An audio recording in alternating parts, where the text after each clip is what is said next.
Road to the Cup is fueled by Gatorade. Rehydrate, replenish, refuel. Welcome back, everyone. This is Road to the Cup, fueled by Gatorade. I'm Alex Bastiavansky. Great to see you again. Let's get caught up on what happened on day 7 at the Centennial Cup. In the CCHL final, and come back to the Game 7 win. Malachi in front, VR! He scores! And Ottawa finally breaks through. Finally, in the second period, Emile Villiard breaks the ice for Ottawa and puts them in the lead over Timmins. In the third, though, the Rock hit back. Lucas Pekarsik following up on the shot and hitting pay dirt. They couldn't decide this one in regulation or overtime, so it went to a shootout. Ottawa's Anton Sorensen denied by Patrick Boivin. The Rock's Harry Clark, he manages to get it past Rourke Appleby. All others missed after that, so it was up to Will Murphy to keep the Sens alive, but Boivin once again says, I don't think so. It is a bittersweet win for Timmins, who are eliminated from contention since they only get 2 points for a shootout win, but it's good to go out with a win, and what a performance by Patrick Boivin. Okay, this was a huge Group A tilt between Terrebonne and Yarmouth.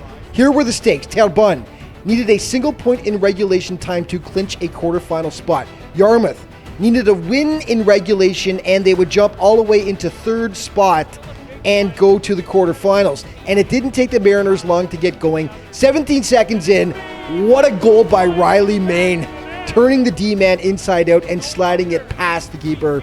Just the start that Yarmouth wanted. They would add a second, but then Terrebonne hits back. Anthony de Cesare rips it past Keegan Warren, and the Cobras trailed by just a single goal. And then in the third, Gennaro Fronduto, he finds daylight behind Warren, and it was all tied up 2-2.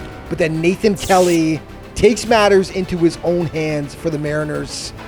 Canavari, wrist shot, scores! Kelly with the tip out front. That makes it 3-2 Yarmouth, and that proves to be the winner. The Mariners jump from 5th to 3rd spot in Group A. They advance to the quarterfinals. Heartbreaking for Terrebonne, though, as they are knocked out of the Centennial Cup with that loss. Okay, Collingwood taking on Portage in the nightcap. This game was crazy. The Terriers draw first blood. Ryan Botterill snaps it past Noah Pack to make it 1-0. Exactly 3 minutes later, Bryden Kiesman hits Brock McDonald, who hits the back of the net. 2-0 for the tournament hosts. Collingwood responds, though. Bryce Sutherland feeding Spencer Young, and it's a 2-1 hockey game. On to the second. Terriers up 3-1 at this point when stretch pass for Carter Deisman. He makes no mistake, and the Blues are back within 1.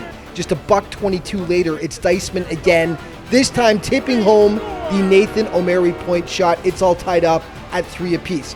Now, Portage rolls the dice late in the third. They pull their goalie, hoping to get the winning goal. A win would mean they would finish second in Group B and knock Collingwood down to third. Ryan Botterill, you're up. 25 to go.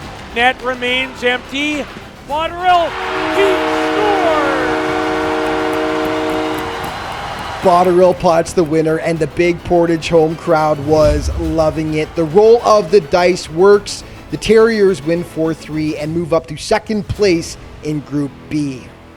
So many big goals, big saves, big hits, but there can only be one performer of the day, fueled by Gatorade. Rehydrate, replenish, refuel. Garvey's gonna win a race. Garvey robbed by Monty.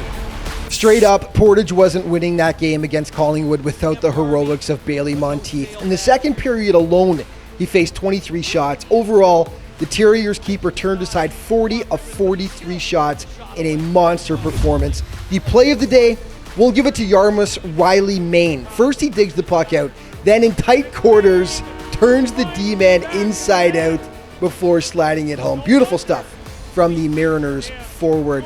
So let's take a look at the standings then and how things finished up. In Group A, Brooks ran away with it with 12 points, finishing first. Ottawa second. Yarmouth takes third by virtue of the tie break. Terrebonne and Timmins are eliminated. Group B, Battleford's finishes on top, again by virtue of the tiebreak over Portage, both with 9 points. Collingwood, third spot with 8, they advance. Steinbach and Cam River are both knocked out. And a look at your quarterfinal matchups on Friday the 19th. Collingwood will take on Ottawa at 3:30. Yarmouth will be facing Portage at 7:30. And of course, waiting in the wings to take on the winners in the semifinals are the Brooks Bandits and Battleford's North Stars.